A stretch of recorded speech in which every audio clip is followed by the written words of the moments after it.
గురు పౌర్ణమి మనకి ఆషాఢ శుక్ల పాడ్యమి రోజున మనకి గురు పౌర్ణమ వస్తుంది మనకి. ఈ యొక్క గురు పౌర్ణిమలో మనం ఏం చేయాలండి అంటే, ఎందుకు ఈ పేరు వచ్చింది అంటే వ్యాస పౌర్ణిమ అని కూడా అంటాం దీన్ని. వ్యాసుల వారు ఆ రోజు ఆవిర్భవించారు. మనకి వ్యాసుడు ఎవరండి అంటే సాక్షాత్తు శ్రీమన్నారాయణమూర్తి యొక్క అవతార మూర్తి ఆయన. కాబట్టి వ్యాసుల వారు ఏం చేస్తారండి అంటే 4 వేదాలు చాలా అపారమైనటువంటివి. ఇవి ఎవరు చదవడం వాళ్ళ జీవితంలో జరగదు. కాబట్టి ఆయన ఏం చేశారంటే ఆ వేదాలను 4 భాగాలుగా చేశారు. అథర్వణ వేదము, ఋగ్వేదము, యజుర్వేదము, సామవేదము అని చెప్పేసి చేశారు. చక్కగా అష్టాదశ పురాణాలు మనకు అందించారు, ఉపపురాణాలు మనకు అందించారు, అలాగే ఉపనిషత్తులను మనకు అందించారు. కాబట్టి ఆయన గౌరవార్థం ఆయన మనం బర్త్డే సెలబ్రేట్ చేసుకుంటున్నాం వ్యాసుల వారికి. అలాగే ఈ గురువుల యొక్క ఇది ఆ గురువులను స్మరించుకునేటటువంటి దినం. ఇప్పుడు వ్యాసుని ప్రారంభం గురు పరంపర ఎలా ప్రారంభమవుతుందంటే వ్యాసుల వారితో స్మరణంతో, ఆ తర్వాత మధ్యలో శంకరాచార్యుల వారు, తర్వాత నృసింహ సరస్వతి స్వాముల వారు అంటే దత్తాత్రేయ స్వామి వారి యొక్క రెండో అవతారం.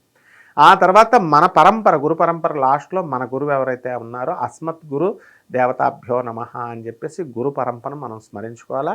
వీళ్ళని ఎవరు స్మరించుకున్నా సరే సాక్షాత్తు ఈ పరంపర ఎక్కడికి వెళుతుందంటే జగద్గురు ఆదిశంకరాచార్యుల వారికి వెళుతుంది, డైరెక్ట్గా వ్యాసుల వారికి వెళుతుంది, డైరెక్ట్గా శివుడికి వెళుతుంది, ఆది గురువు డైరెక్ట్గా శ్రీ మహావిష్ణువుకి వెళుతుంది, బ్రహ్మ విష్ణు మహేశ్వర స్వరూపులైనటువంటి దత్తాత్రేయ స్వాముల వారు అందుకుంటారు. ఈ గురు పౌర్ణిమ రోజున మనము ఏం చేస్తారంటే సాధారణంగా అందరూ షిరిడీకి వెళ్తారు సాయిబాబా గుడికి. ఈ మధ్యకాలంలో ఎప్పటి నుంచో వచ్చింది ఆ పరంపర. గాణగాపురం వెళతారు ముఖ్యంగా. మరి ఆ గాణగాపురంలో భీమా అమరజా నదీ సంగమంలో మనకి సాక్షాత్తు దత్తాత్రేయ స్వాముల వారు రెండో అవతారమైనటువంటి నృసింహ సరస్వతి స్వాముల వారు ఆ సంగమంలో గురుస్థానం ఉంది. ఔదుంబర వృక్షం కింద భక్తులంతా వెళ్ళి అక్కడ పారాయణ చేస్తారు. పారాయణ చేసి ఆ తర్వాత అక్కడే అశ్వత్థ వృక్షం అంటే రావి చెట్టు చుట్టూ ప్రదక్షిణలు చేస్తారు. ఈ మేడి చెట్టు చుట్టూ ఔదుంబర వృక్షం దగ్గర పారాయణ చేస్తూ అక్కడే కూర్చుంటారు. ఆ తర్వాత అక్కడ సంగమేశ్వరుడిగా దత్తాత్రేయ స్వామి వారు వెలిశారు. అక్కడ దత్తాత్రేయ స్వామి వారి గుడి కూడా విడిగా ఆ సంగమంలో ఉంటుందన్నమాట. ఆ తర్వాత అక్కడ స్వామివారు ప్రతిరోజు కూడా స్నానం చేసి నిర్గుణ మఠం దగ్గరికి వెళ్ళి అక్కడే దగ్గరలో ఆ మఠంలో ఆయన స్వామివారు ఉండి అనేకమైనటువంటి లీలలు భక్తుల యొక్క కోరికలను తీర్చారనమాట.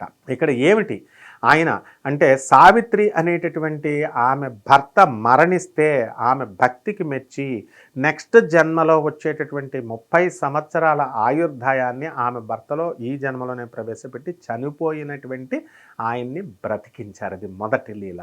అలాగే రెండవ లీల బర్రె గేదె ఉంటుంది కదా, ఒట్టిపోయినటువంటి గేదె ఒక్కసారి కూడా కట్టలేదు. అటువంటి గేదె ముసలదైపోయింది, దానికి ఇంకా పిల్లలు పుట్టరు, పాలు ఇవ్వదు అనేటటువంటి ఆ బర్రెకి ఆ నృసింహ సరస్వతి స్వాముల వారు ఆ ఇంటికి భిక్షకు వెళ్ళి నీ గేదె పాలు పితుక్కురా అంటే ఆమె వెళుతుంది. వెళ్ళి పితికితే అప్పుడు దాకా రానటువంటి పాలు అప్పుడు వచ్చేస్తే ఆ మరణాన్ని నుంచి ఆ ముసలి గేదె ఒట్టిపోయినటువంటి గేదె పాలనిస్తుంది. ఊరంతా కూడా ఆశ్చర్యపోతారు. ఇది రెండవ లీల. ఇక మూడవ లీల అసలు భిక్షాటన చేసుకుని యాయవారం వృత్తిలో ఉంటూ ఆయన ఒక పేదవాడు ఆ బ్రాహ్మణుడి ఇంటికి స్వామివారు భిక్ష కోసం వెళ్తారు. మధ్యాహ్నం 12 గంటలకి భిక్ష కోసం వెళ్తే అక్కడ లేదు కాబట్టి వాళ్ళే ఎంత కటిక దరిద్రులు అంటే అక్కడ తుమ్మ చెట్టు యొక్క గింజలను వండుకొని వాళ్ళు భోజనం చేస్తూ ఉంటారు అప్పుడప్పుడు. ఆ రోజు ఏం దొరకలేదు కాబట్టి తుమ్మ చెట్టు గింజలను వండి ఆ విత్తనాలను వండుకొని స్వామివారికి భోజనం పెడితే ఆయన భోజనం తినేసిన తర్వాత అక్కడే కొంచెం సేపు విశ్రాంతి తీసుకున్న తర్వాత బయటకు వెళ్తూ ఈ తుమ్మ చెట్టును పీకేసి ఆ కొమ్మలని విరిచేసి ఆయన తుమ్మపాదుని వెళ్ళిపోతే ఏంటి స్వామివారు మనం భోజనం పెట్టి ఎంత చేస్తే ఈయన ఎలా చేశారేంటి, తుమ్మపాదుని పీకేశారు, మనకు ఆధారం అప్పుడప్పుడు భోజనం పెట్టేటటువంటి ఈ చెట్టుని అని చెప్పి ఆ యజమానులు ఆ చెట్టుని మళ్ళీ వేద్దామని తవ్వితే అక్కడ మనకి ఏం దొరికింది, నిధి దొరికింది. లేకపోయి ఉంటే వాళ్ళు తవ్వుకుని ఉండేవారు కాదు. ఇలాంటి అనేకమైనటువంటి లీలలు, అష్టసిద్ధులు, నవనిధులు అన్నీ కూడా స్వామివారి యొక్క పాదాల దగ్గర సేవ చేసుకుంటూ ఉంటాయన్నమాట. ఒక యోగిని మాత గంగానజుడు అనేటటువంటి చాకలివాడు అతను ఏం చేస్తాడు, అది ప్రతిరోజు కూడా అక్కడ ఒక రైతు, ఆ రైతు అక్కడ ప్రతిరోజు కూడా స్వాముల వారు ఆ దత్తాత్రేయ స్వాముల వారి యొక్క క్రింద ఆ గురుస్థానంలో కూర్చొని మేడి చెట్టు కింద కూర్చొని జపం చేస్తున్నారు. బాగుంది స్నానం చేసి. మరి ఈయనకి భోజనం ఎక్కడి నుంచి వస్తుందని వెళితే ఎవరో యోగినిలు అక్కడికి రావడము, ఆయనకు భోజనం పెట్టడము, పెట్టిన తర్వాత ఆ భోజనం తర్వాత ఆయన ఏం చేసేవారు, వెళ్ళిపోతూ ఉండేవారు. వెళ్ళిపోతుంటే యోగిని మాతలు వచ్చి తీసుకెళ్ళేవారు, భోజనం పెట్టేవారు. బాగుంది. పెట్టిన తర్వాత వాళ్ళు అసలు ఏం చేస్తున్నారని చెప్తే ఆ నది నుంచి చీల్చుకొని ఈ యోగిని మాతలు వచ్చేవారు, వచ్చి దర్శనం చేసుకునేవారు, స్వామివారిని తీసుకెళ్ళేవారు. ఆ నది మధ్యలో అక్కడ ఆ యొక్క గుడి మందిరం ఒకటి ఉంటుందన్నమాట. ఆ మందిరములో మనకి ఈ స్వాముల వారు పూజలు అందుకోవడం ఇదంతా కూడా చూశాడు. చూసిన తర్వాత స్వాముల వారు ఎవరికి చెప్పొద్దని చెప్తారు. ఆ తర్వాత ఆయన భార్య ప్రతిరోజు కూడా ఆమె వాళ్ళని దత్తాత్రేయ స్వాములు, నృసింహ సరస్వతి స్వాములు వారిని సేవించుకొని చక్కగా ఆయన ఏం చేశారు, భక్తిగా సేవించుకున్నారు. కాబట్టి ఇలాగా అష్టసిద్ధులు నవనిధులు కూడా వాళ్ళు ఎవర్రా, వీళ్ళకి ఇంతకాలం సేవ చేసినటువంటి యోగినులు అంటే అష్టసిద్ధులు అనమాట. కాబట్టి ఎవరైతే దత్తాత్రేయ స్వామి వారికి గురు పౌర్ణిమ రోజున మనము దర్శనం చేసుకుంటామో, నిర్గుణ పాదుకల దర్శనం చేసుకోవాలి. పౌర్ణమి రోజున చాలా కష్టం, అక్కడ పాదుకా దర్శనం ఉండదు గాణగాపురంలో. వాటి మర్నాడు వెళ్ళండి, చక్కగా ప్రతి పౌర్ణమికి చాలా ఫ్లోటింగ్ వెళ్తుంది. అలాగే భీమా అమరజానది స్నానం చేసుకోవచ్చు. దత్తాత్రేయ స్వామి వారి విగ్రహం చుట్టూ ప్రదక్షిణలు చేసుకోవచ్చు. మీ ఇళ్ళ దగ్గర ఉన్నటువంటి దత్తాత్రేయ స్వామి గుళ్ళల్లో చేసుకోండి మీకు తృప్తి లేకపోతే. ఈ విధంగా మనము దత్తాత్రేయ స్వామి వారి యొక్క అనుగ్రహం కోసము గురు పౌర్ణిమ రోజున మనం కనుక పూజలు చేసినట్లయితే మనకి స్వామివారి కృపా కటాక్షాలతో మనం బ్రహ్మాండంగా ఉంటాం అనమాట.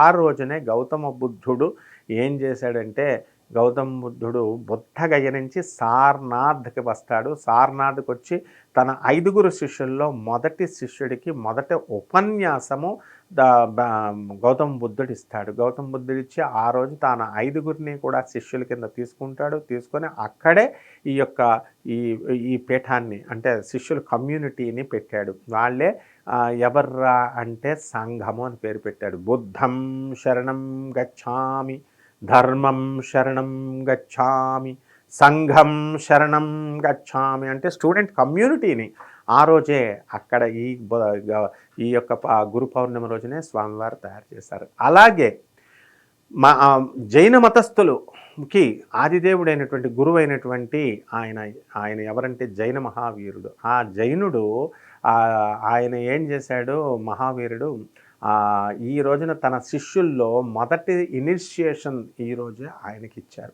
ఆయనకిచ్చిన తర్వాత ఆయన ఏం చేస్తారు, ఆయన చక్కగా తన శిష్యులందరినీ కూడా బ్రహ్మాండంగా చేస్తాడు, ఉద్ధరిస్తాడు. అలాగే ఆనంద మార్గ ఆశ్రమ వ్యవస్థాపకులైనటువంటి నేతాజీ సుభాష్ చంద్రబోస్ మేనల్లుడైనటువంటి ఆనందమూర్తి గారంటే తెలియనటువంటి వాళ్ళు ఎవరు లేదు. ప్రభాత్ రంజన్ సర్కారుగా ఆయన ప్రసిద్ధుడు.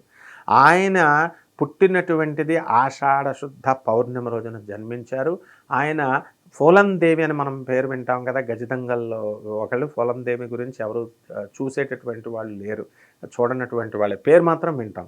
అలాగే కాళీచరణ్ అని బీహార్లో, ఆయన జమాల్పూర్లో ఒక పెద్ద గజదొంగ ఉంటాడు బీహార్లో. అందరూ ఫోలందేవి ఎప్పుడు మనకు తెలుసు, ఆమె ఎంపీగా అయిన తర్వాత తెలుసు, ముందు తెలియదు. ఆ విధంగా కాళీచరణ్ గురించి పేరు మనకు తెలుసు కానీ బయట ఎవరికి తెలియదు. ఎవరైనా చిన్నపిల్లలకి అన్నం తినిపించేటప్పుడు కాళీచరణ్ వస్తున్నాడు అంటే హడిలిపోయి పిల్లలు కూడా ఆపేసేవారట ఏడుపు, అంత ప్రసిద్ధుడు.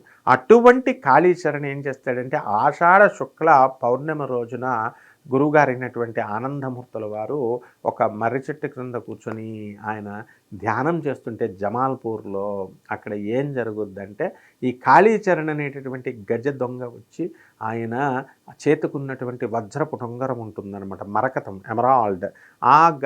ఆ ఉంగరం బంగారంతో చేసింది. చిన్న కుర్రోడు, 5 సంవత్సరాల కుర్రోడు చేస్తున్నాడు ఈ ఆనందమూర్తి. ఇతను లాగేసుకుందామని చెప్పేసి అక్కడ వస్తాడు. రాగానే ఆయన దగ్గరికి వెళ్ళగానే ఒక్కసారిగా ధ్యానం చేస్తున్నటువంటి శ్రీ శ్రీ శ్రీ ఆనందమూర్తుల వారు కళ్ళు తెరిచి కాళీచరణ్ అని పిలుస్తారు. అండ్ అనగానే హడిలిపోతాడు, ఏంటి చిన్న కుర్రోడికి నా పేరు ఎలా తెలుసు అని. ఆ తర్వాత ఈ ఉంగరం కావాలా నీకు అని ఆ గజదొంగ మనసులో మాట చెప్పేసరికి బెత్తరపోయి ఈ మహాత్ముడు ఈయన అని చెప్పి కాళ్ళ మీద పడిపోయి ఆయనకి దండం పెడితే అప్పుడు ఆనందమూర్తి గారు ఆయన మొట్టమొదట ఇనిషియేషన్ ఇచ్చారనమాట. ఆనంద మార్గ అవధూత సాంప్రదాయం అది.